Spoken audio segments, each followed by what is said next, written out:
throwaway because my boyfriend knows my main account. I, female, 26, have been dating Leo, male 27, for just over 2 years now. We met at my friend Tom's housewarming party. I wasn't even going to go that night. I had a terrible migraine and was literally in my pajamas when my friend Beth basically dragged me out of bed. But I'm glad I did because Leo and I hit it off immediately. He's smart, funny, has a good job as a software developer at this tech startup, makes way more money than I do at my marketing coordinator job, lol, and has always been super caring and attentive. Well, at least until recently. I should probably mention that I have some issues with trust, I guess. My parents divorced when I was 12, and it was messy. Like, found out dad had a second family, messy. I've been in therapy on and off since then. Currently off because my insurance changed and my copay would be ridiculous. And then in my last serious relationship before Leo, my ex cheated on me with his just-a-friend coworker. So yeah, maybe I'm a little sensitive to certain things, but I don't think I'm imagining what's happening. So anyway, the issue is Leo's college best friend Maggie, female 27. She works at the same company as Leo now. She got hired like 8 months ago, and she's always been way too touchy-feely with him, and she basically hates me. But in this weird passive-aggressive way where she acts super sweet when other people are watching. Like, I actually tried so hard to be friends with her at first. I even organized this surprise birthday dinner for her last year at this restaurant. She mentioned wanting to try. It was expensive AF, and I paid for her meal because that's just what you do for your BF's best friend, right? But the whole time she barely talked to me and kept putting her hand on Leo's arm and laughing at inside jokes I wasn't part of. And there's been so many uncomfortable moments at parties and stuff. She literally sits on his lap and makes direct eye contact with me while doing it. Who does that? At game night last month, there were like 3 empty chairs, but she spent the whole night sitting on his knee, playing with his hair and whispering stuff in his ear. And Leo just lets it happen. But the worst part is, I've heard her call me the placeholder 3 separate times. One, at Leo's company holiday party, when she thought I was in the bathroom. I came back early and heard her say, "The placeholder seems extra clingy tonight," to some guy. 2, at a dinner when I went to get drinks, and she whispered to her friend, "The placeholder still doesn't get it." I was literally standing right behind her. But 3, during a beach day last month when she jokingly called me placeholder to my face and then was like, "Oops, slip of the tongue, ha ha ha." When everyone got quiet, I've tried talking to Leo about this stuff so many times, and he always dismisses me. When I brought up Maggie sitting on his lap at the barbecue, he just sighed like he was tired of hearing about it. When I mentioned hearing her call me the placeholder, he claimed I must have misheard. He says their touchiness doesn't mean anything, and that's just how they've always been since college. When I asked how he'd feel if my guy friend was always touching me like that, he said that's different, without explaining why. He never addresses my concerns and makes me feel like I'm just making up problems. I trust Leo completely, but lately there have been some things that are making me really worried. Like, he password protected his phone about a month ago, never had a password before. He's been having a lot of work meetings with Maggie outside normal hours. He's been super vague about where he is sometimes. I found a woman's earring in his car that wasn't mine, and he said it must be his sister's. But I realized later his sister doesn't even have pierced ears. But the thing that's really freaking me out happened yesterday. Leo was in the shower and his phone kept buzzing with texts. I know I shouldn't have looked. I'm not usually the snooping type, but I was already feeling so insecure, and I saw they were from Maggie with heart emojis. And when I know I shouldn't have, checked the messages, she had sent, "Last night was amazing, and she doesn't deserve you anyway." I put the phone back and pretended I didn't see anything when he got out of the shower. I don't know what to do. I feel awful and haven't been able to eat all day. Tom's birthday party is this weekend, and I know Maggie will be there. I'm thinking of finally confronting them both. Am I overreacting? How should I approach this confrontation? Edit. Wow, I didn't expect this to blow up overnight. Thanks for all the support. To answer some common questions. 1, no, I haven't confronted Leo about the text yet. I'm waiting until I can do it in person and when I'm calmer. 2, several people asked if they were always this close. Yes and no. They've always been touchy, but it's gotten way worse since she started working at his company. 3, for those saying I should just leave without confrontation, I get it, but I need closure. I need to know if I've been making this all up in my head or if it's real. 4, yes, Beth, my best friend, knows everything and is coming with me to the party for moral support. 5, and to the people saying I'm invading his privacy by looking at his phone, maybe you're right, but after months of him dismissing my concerns, what was I supposed to do? I'll update after the party this weekend. I'm spending today figuring out exactly what I want to say. Now for the first update. I confronted my boyfriend about his best friend calling me the placeholder and found texts between them. So a lot has happened since my last post. First off, thank you to everyone who commented and offered support. I honestly didn't expect so many responses. The birthday party was on Saturday. I spent like 3 hours getting ready and even bought this new black dress that I couldn't really afford, but I just needed something that would make me feel confident, you know. Beth came over early to help me get ready and kept telling me I looked amazing, which honestly I needed to hear because my stomach was in knots. We got to Tom's apartment around 8:30. He has this weird collection of craft beer bottles displayed on shelves and was playing songs from our college days, which made me more anxious. And of course, Maggie was already there when we arrived. She was practically glued to Leo's side, touching his arm every 2 seconds and laughing way too loud at everything he said. The first thing I noticed, and this is going to sound crazy, but I swear it's true, was that she was wearing my perfume. Like the exact same one I've been wearing for years that Leo has gotten me for Christmas twice. There's no way that was a coincidence.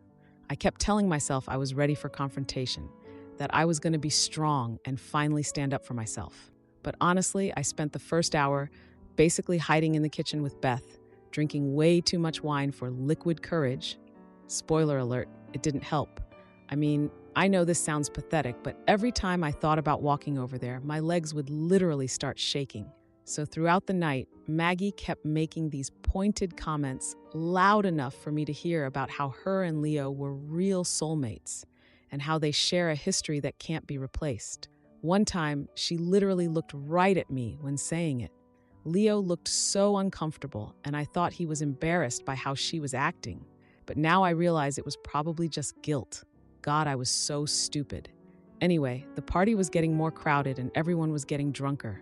We ended up playing this drinking game, and Maggie literally sat on Leo's lap the entire time, playing with his hair and whispering in his ear. And every few minutes, she would look over at me with this little smirk, like she was winning some game I didn't even know we were playing. I noticed Tom giving them these weird looks, and I thought he was judging me for letting it happen, which honestly made me feel even worse. But now I know he was probably just uncomfortable knowing what was actually going on. The breaking point came when I went to the bathroom, and on my way back, I overheard Maggie telling 2 of our mutual friends that she didn't know why Leo keeps the placeholder around when he could upgrade anytime, and they were just nodding along, like they knew what she was talking about. I don't know what came over me. Maybe it was the wine or just months of built-up frustration, but something in me just snapped. I walked straight over to their little circle. I asked Maggie directly what she meant by placeholder, since I'd heard her call me that 3 times now, at the holiday party, at dinner last month, and at the beach day when she pretended it was a slip of the tongue. The room got really quiet. Maggie laughed dismissively and told me I was insecure and pathetic, claiming it was obviously a joke. When Leo tried to intervene, I refused to back down. I demanded answers about why she had texted him, "Last night was amazing," and "She doesn't deserve you anyway." Maggie's face changed from defensive to triumphant, while Leo went completely pale. When he asked if we could talk outside, I refused and said he could explain himself in front of everyone. That's when Maggie smirked and admitted they'd been hooking up, claiming she was just testing Leo to see if he really loved me and that he'd failed. I was in complete shock when Tom spoke up and told me this had been going on longer than I thought. Leo finally mumbled some weak excuses about how it just happened, how Maggie pursued him, and how he was going to end it. I officially broke up with him right there and threw my key to his apartment at his feet.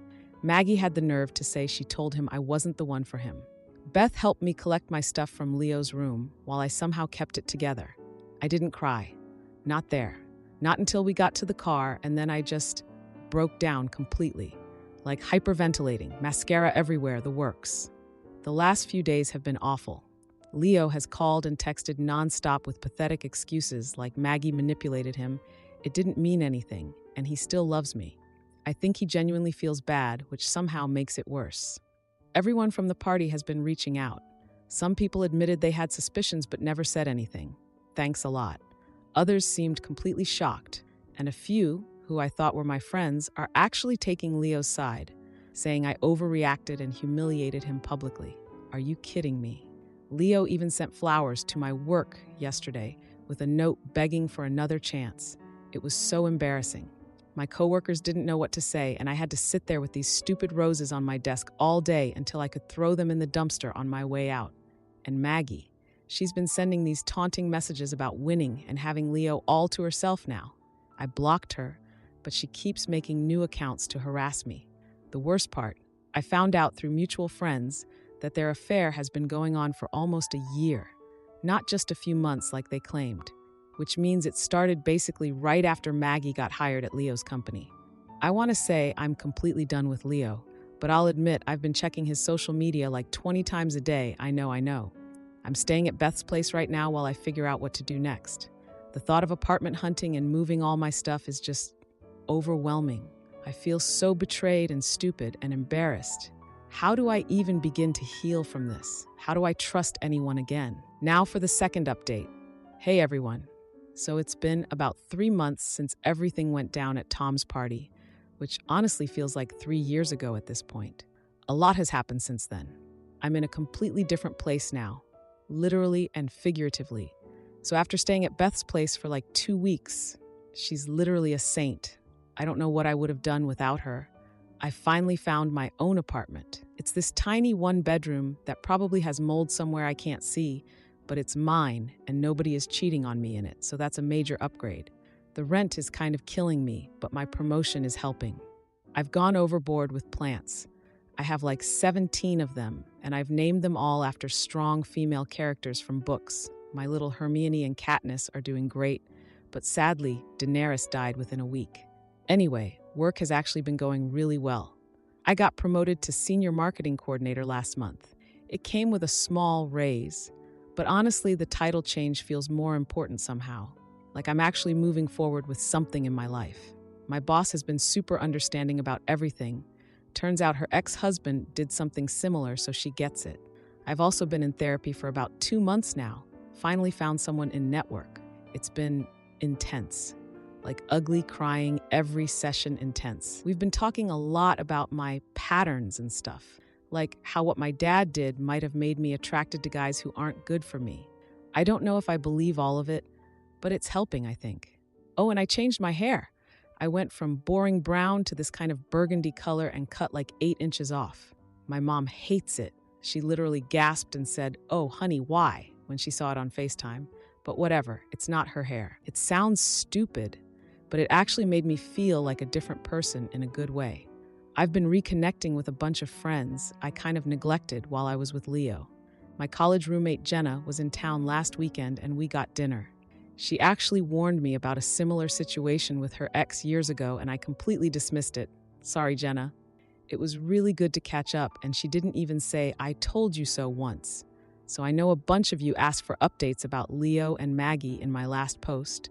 Well, grab some popcorn because that whole situation imploded. From what I've heard through our mutual friends, mainly Tom, who has been keeping me updated, Leo and Maggie's relationship lasted a whole month after I left.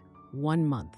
Apparently, once I was out of the picture and Leo was all hers, Maggie started acting super possessive, constantly checking his phone, questioning where he was going, who he was talking to, etc.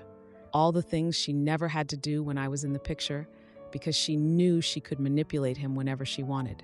The breaking point was apparently at another friend's wedding reception, which thankfully I wasn't invited to, where Maggie found texts between Leo and some other woman, Karma Much, and threw her entire drink in his face in front of everyone. Wish I could have seen it, to be honest. But here's the really messed up part. I found out so much more about their history since then. Leo and Maggie had apparently been hooking up on and off since before I even met him. Like they were in this weird situationship for years. The whole she was testing him excuse was a complete lie they made up on the spot when they got caught. Maggie has a history of going after her friends' boyfriends, which multiple people knew and nobody thought to warn me about. Leo had been cheating with Maggie since like the first 3 to 4 months of our relationship, not just recently like I thought. Several of our friends knew something was going on, but didn't say anything because they didn't want to get involved. Cool, thanks, guys. Tom actually reached out to apologize for not saying something sooner. He said he only had suspicions until recently and felt caught in the middle. I told him I appreciated him being the only one who actually spoke up at the party when everything went down. So the weirdest part of all this, Leo texted me about a month ago asking if we could meet for coffee and closure. After talking it over with my therapist, I decided to go, but made Beth come with me. She sat at another table pretending not to watch us like some spy movie. When Leo walked in, he looked rough, like he'd lost weight and just seemed exhausted. Not that I cared, okay, maybe I cared a little, but whatever. I was determined to stay calm and not give him any satisfaction. He immediately started apologizing without making excuses, which was new. I asked him why he wanted to meet after 3 months, and he admitted to the entire timeline of his relationship with Maggie, including that they'd been on-off for years before he met me. I asked him why he didn't just break up with me instead of cheating for almost our entire relationship. He admitted he was a coward who avoids conflict and was afraid of being alone. I told him that worked out great because now he was alone anyway. He acknowledged he deserved that. When I asked about the testing thing, he confirmed they just made it up when they got caught. I actually thanked him for finally being honest. He didn't ask to get back together, thank God, but did ask if I could ever forgive him. I told him maybe someday, but definitely not now. The whole thing was painful, but necessary. Like I finally got actual answers instead of all the lies. But wait, there's more. A week after our coffee, I got this long message from Maggie of all people. It was this weird half apology full of excuses about how she had prior claim on Leo, like he's a piece of property, and they were meant to be together. But she was sorry if I got hurt in the process. Gee, thanks. I sent back a very short message telling her to never contact me again and blocked her everywhere. I heard later that she moved to Seattle or Portland or something because she basically became unwelcome in our social group. Speaking of friends, that whole group has basically fractured. I've cut off anyone who knew what was happening and didn't tell me. I've gotten way closer to the friends who actually supported me, especially Beth, who deserves a medal. Some people who initially sided with Leo have reached out to apologize, but too little too late, to be honest. I'm doing okay. Better than I expected, honestly. Some days I feel completely healed and over it, and other days I still cry when certain songs come on or when I walk past that Italian restaurant Leo and I used to go to. My therapist says that's normal and healing isn't linear or whatever. I've actually started seeing someone new, very casually. His name is Drew, and we've only been on 4 dates, but he seems normal and respectful. He helped me put together this bookshelf from IKEA last weekend, which felt weirdly significant somehow. I'm being super cautious this time, but it's nice to be reminded that not all men are trash.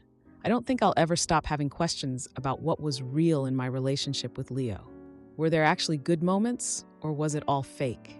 Did he ever really love me, or was I just convenient? But I'm trying to focus on moving forward instead of looking back. Standing up for myself at that party was terrifying, but honestly the most empowering thing I've ever done. If there's one thing I've learned from all this, it's that I deserve better, and I'm not afraid to demand it. Thanks for listening to my rambling update. Hope you're all doing well. Edit. To everyone asking if I regret confronting them publicly, absolutely not. Best decision I ever made. Edit 2. Several people have asked if Leo and Maggie are still in contact. From what I've heard, they've completely cut ties, and she's blocked on all his social media. Good riddance to both of them, to be honest.